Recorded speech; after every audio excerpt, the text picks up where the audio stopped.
the Artist Interrogations Podcast.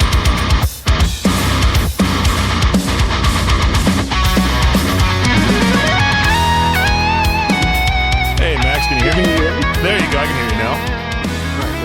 How's it going? Pretty good. Just chilling. You had a sick background there. Thank you. Man, oh man. I was just talking to my boss, Victor, about your guys' a song, Shaken Not Stirred. It's been featured on that last album, The Generations of Danger. And immediately, of course, I just think of the record scratches at the beginning. And I think you said in a prior interview, like, finding that sort of record scratching person for a song is hard to find nowadays. Yeah, it's not as easy to find as like someone who plays guitar or something like that. It's actually, I don't even like know anyone that actually is like a DJ scratcher that wants to be in like a metal band. Like the guy that we got using was just like kind of like a big Tallah fan that was always at every single show going hard in the pit. And he was like a friend of Justin's. So we were just like, and he did kind of like a solo, like little like rap thing. So we knew he had like some sort of rhythm and musicality that like he had, that he wasn't really like he wasn't like posting like guitar videos or anything like that. But we were like, yeah, he knows a thing about music. So we hit him on, we're like, any chance you want to like figure out like you play turntables and be in the band? And he was like, hell yeah. So we bought turntables and spent like an entire year learning how to do it, and then came out with us to do Metrifugy. And like, we weren't even sure if he would be in the band at the time. We were just like, we want someone to get these like sounds on the album. So he came out, he did it. He did a fucking great job of it for like being a new like DJ player. And yeah, he killed it. He did it. Like I was saying, we don't even know anyone else. We were just like, fuck it, let's just see if one of our like hardcore friend fans would be down to do it. And he was down. So nice, man. It's like essentially a lot of people out there should learn an instrument, but then also learn the turntables just in case another scenario like that pops up to where they can just join a band and wreak havoc. Yeah, if you want to like secure like a weird gig, just learn all the stuff that no one else is doing, and then you're bound to find someone who wants to use that, I guess. One thing that's really unique about Justin's vocals, too, I mean, it's so different because we do this metal show Saturday nights, 10 p.m. to 2, where we just do 4 hours of nothing but like Brand of Sacrifice, Lorna Shore, Slaughter to Prevail, and of course Tallah as well. And one thing that like immediately stood out to me was Justin's vocals. And you said previously you met Justin through like one of his YouTube videos or something like that? Yeah, I had been following his channel for like a little bit before I ever reached out to him. I forget what the first thing I saw was. It might have been one of his stream tutorials. I was like, oh, this guy's got like this awesome voice. I'm going to follow him. And then I just kind of like, I don't know. I just didn't really like follow up with like what he was doing. And then when we were looking for a vocalist, one of his videos popped up in my recommend. I was like, oh shit, I forgot about this guy. And I started looking at all this stuff, his solo work, and some of like the stuff that were on his cover channel, like seeing what kind of bands he was into.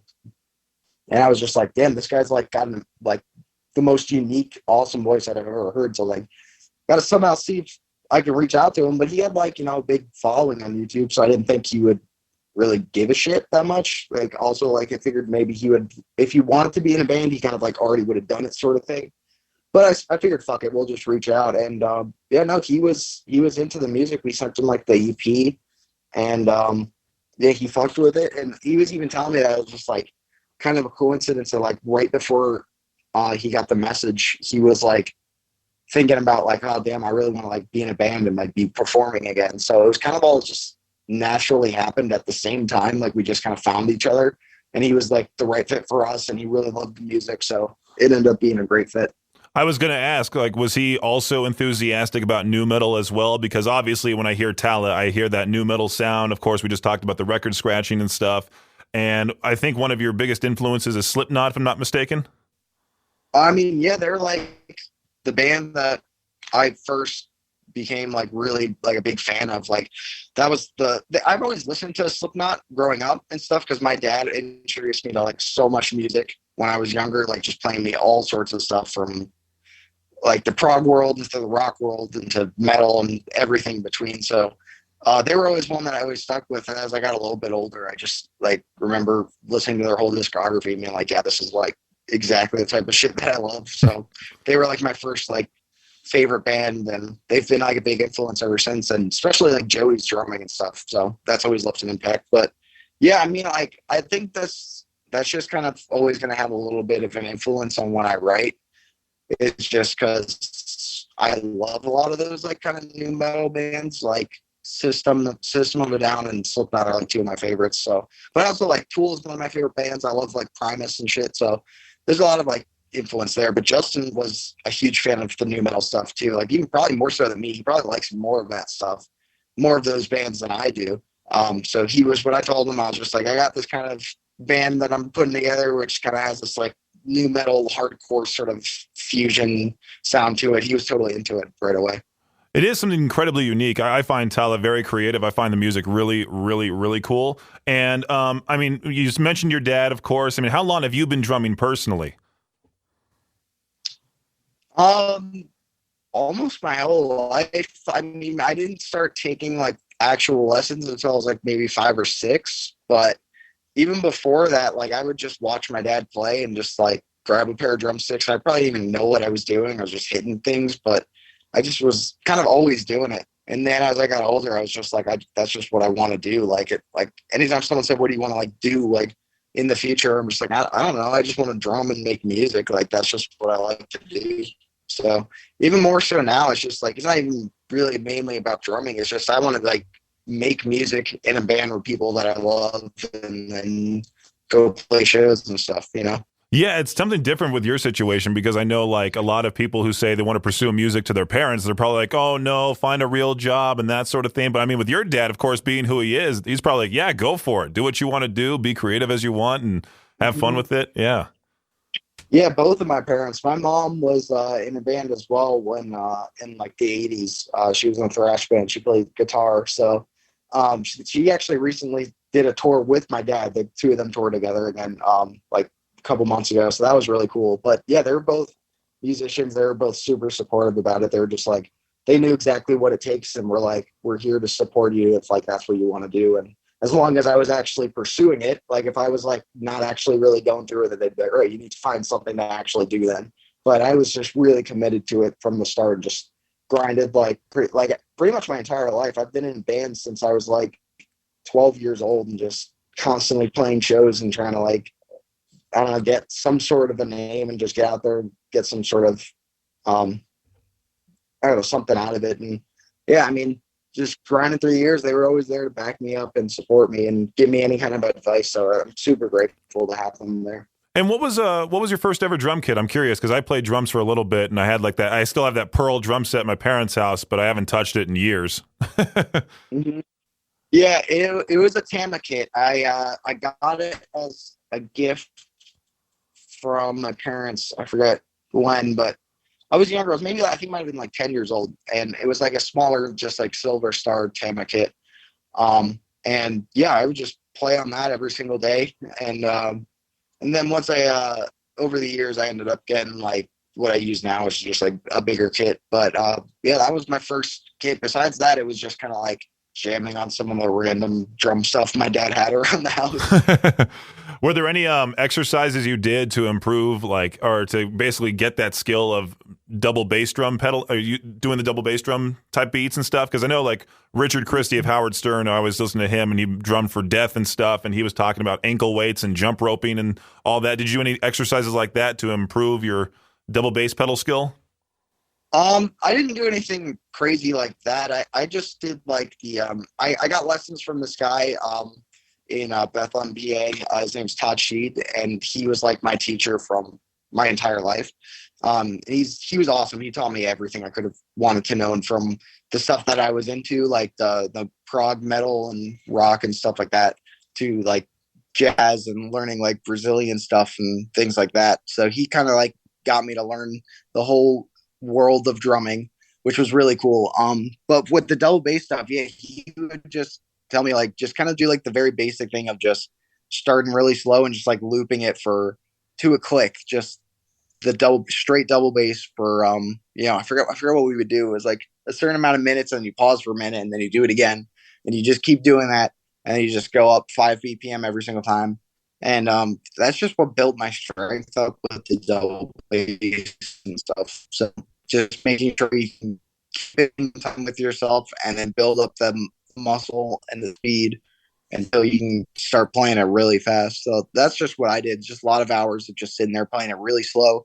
It's slowly speeding it up over the course of like 30 minutes. I know for me, when I was trying to learn it, I just gave up because I think I learned Enter Sandman and I tried doing those fills. I'm like, I can't do this, and I can't do double bass drum, even Enter Sandman, that type of thing. And after any other Metallica song, I can't do because I think it's tougher for a tall guy like me because I'm 6'9", so I can only imagine what it's like for.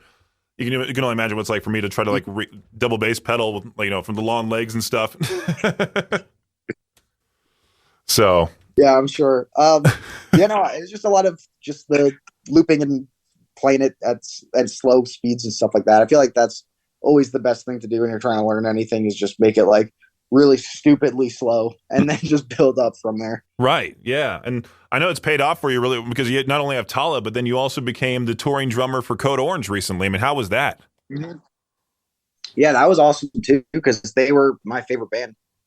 Anytime anyone asked me like, what's a band that you think is like actually doing something really cool like right now, they were always the answer. They were honestly like the only band I could think of that was just like, yeah, they're doing something amazing that I think is going to be like huge and all that stuff. So when Jamie hit me up year and a half ago at this point, maybe a little bit longer. And he they were just like because he moved up from the drums to just being the front man and they wanted me to come down and jam. So we jammed the shit and like I already knew like pretty much all their songs just from being a fan. But yeah, it's a totally different thing because they could have just had me come in and just play the songs like myself, which would have been fine. But they wanted to, which I agree with, is like they've been playing these songs that had Jamie's feel for like all these years. So it's like I'll come in and it's like, well, let's try and just make sure the feel is the same as what Jamie was doing. So I just had to like study like what he was doing on videos and stuff and like jam with him and be like, oh, is this feeling better? And he'd be like, oh, maybe try this and stuff to try and make sure I can get that sort of groove that he had and stuff. So it was a lot of work there, like kind of like reteaching myself how to play drums like someone else and be able to like not in a way of like replacing what I do because I still do it all with Tallah, but like being able to have that in my back pocket. So when we do those old Code songs where he was on the kit, I can switch into like having his feel for that stuff.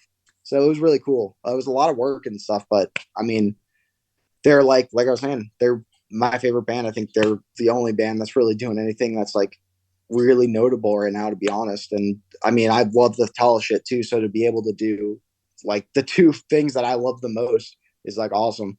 Yeah. Could we potentially see like a Code Orange and Tallah tour at some point? I mean, maybe there's been like a little mention of it. I mean, right now, like there's a lot of downtime with Code. And so I don't really think it would be anytime soon, but I don't know, maybe in the future. I'm always down to. I've done double duty with both bands. Like we both played a show. So there was a time I forgot where. It might have been like Salt Lake City or something. Tallah played a show with a different tour down the road from where Code was playing. So I just went to one venue and played with Tallah, and then we all came over and I played the Code show and everyone was just hanging out. So I've done like the double duty thing already. So if it happens in the future where we get more shows together, we did one in Pittsburgh as well, like that where we played on the same bill. I mean, I'm down. We'll see. Maybe one day. Yeah, it will take a lot of endurance for sure. And like one funny thing that I noticed when I was like just diving deep onto your social media profiles was that you really like South Park and you're like, I want to become as famous one day, so they make fun of me. I mean, could there be a possibility that Primus comes or goes away with their theme song and Tallah takes over, or Tallah does an appearance on South Park? I would love that. That would actually be like, if someone says like, what would your dream be? Like, it would actually be that. Like, if I could just like do like get my song or something, or like the smallest reference on South Park, I'll be set for life at that point. So I don't know. That would be awesome. If that ever happens, I would be so stoked. Yeah, I'm so hoping you get to meet like Matt and Trey, talk to them, and actually go into an episode because those guys seem so cool. We've been wanting to talk to them for the longest time. My boss Victor loves that show, and he just cannot stop. But we have those little imagers in between songs. I have a bunch of South Park quotes in it, like "oh, snot web" and stuff like that. It's just ridiculous. But But yeah, well, awesome. Yeah, that's pretty much it for me, Max. So thank you so much for joining me today. The Artist Interrogations podcast is a production of Riverbend Media Group. For more information or to contact the show, visit riverbendmediagroup.com.